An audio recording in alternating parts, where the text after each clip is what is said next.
कोई ये बड़ा मुद्दा नहीं बना है। ये भारतीय जनता पार्टी के लोगों में समझना होगा किस तरह की राजनीति करते हैं। ये मुद्दों से ध्यान भटकाने वाली राजनीति करते हैं। ये लगातार देखने को मिला है। और जो मुद्दा हमारा आज भी वही है कि आखिरकार दान का पैसा, गुप्त दान का पैसा, धातुओं का पैसा, चंदे का पैसा आखिर गया कहाँ? कौन से संगठनों को चलाने के लिए पैसा इस्तेमाल हो रहा है? प्रश्न इस बात का है। और सरकार कोई भी बात को क्लियर क्यों नहीं कर रही है, लोगों के बीच में ला क्यों नहीं रही है? और आखिरकार ये ट्रस्ट के लोग अभी तक क्यों नहीं हटाए गए? और ये पैसा आखिरकार जा कहाँ रहा था? कौन से संगठन को चलाने के रहा था? कौन से संगठन के लिए मॉनेटरी अफेयर्स का मुद्दा बन रहा था, जिससे कि लाइफ टाइम तक ये संगठन चलते रहे? तो सवाल इस बात का है। ब्रिजभूषण को लोअर कोर्ट ने बरी कर दिया है। वो तो कोर्ट से केस लड़ रहे हैं, उसमें हम क्या कह सकते हैं?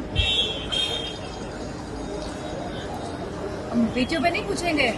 नहीं, ब्रिजभूषण नहीं, बेटियों पे पूछिए ना। जंतर मंतर पर बेटियों के साथ जिस तरह अत्याचार किया गया, डिम्पल जी उस पर क्या कहेंगे? अत्याचार तो हुआ, जो हमारी जो बेटियां हैं उन पर जितना अत्याचार हो सकता था उस दिन हुआ, लेकिन उसके बाद क्या हो रहा है?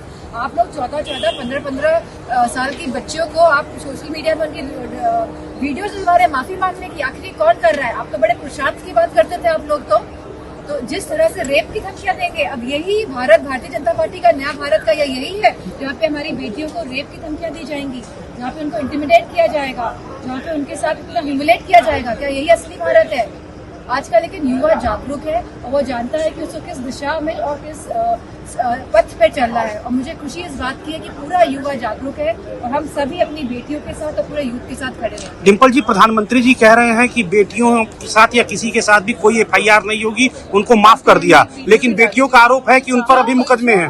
जो बात हुई थी, जिस मुद्दे पे जिस कंक्लूजन पे जो बात निकली थी कि किसी पे भी FIR नहीं होगी, तो ये FIR फिर कराई ही क्यों गई? सरकार पहले ही अपने कदम से वापस हटी, आपने क्यों FIR कराई? जब बात इस बात की हुई थी कि जो आंदोलन खत्म इस बात पे हुआ था कि किसी भी बच्चे पे, किसी भी हमारी बेटियों पे, किसी भी यूथ पे FIR नहीं होगी, तो आखिरकार FIR हुई क्यों?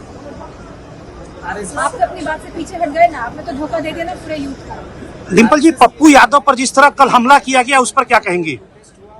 हम चाहते हैं कि ये जवाब दें कि आखिरकार चंदा का पैसा कौन से संगठन के लिए जा रहा था। हमें इस बात का जवाब चाहिए सरकार से। RSS ये कह रहा है कि और पूरा जो देश है ये RSS और BJP की विचारधारा से ही चल रहा है, तुम्हें समझना होगा। और इसी विचारधारा को तोड़ने का अगर काम किया था तो जेनजी के बच्चों ने किया था, और इसीलिए इतना उनको प्रताड़ित किया जा रहा है, इसीलिए बेटियों को खास तौर पे टारगेट किया जा रहा है। क्यों टारगेट कर रहे हैं हमारी देश की बेटियों को? क्या अब हमारी बेटियां क्या RSS की विचारधारा से चलेंगे? आप देश को RSS की विचारधारा से चलाना चाहते हैं?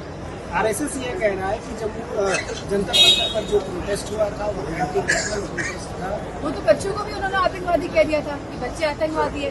जो प्रोटेस्ट करते हैं हमारे किसान आतंकवादी है, हमारा यूथ आतंकवादी है।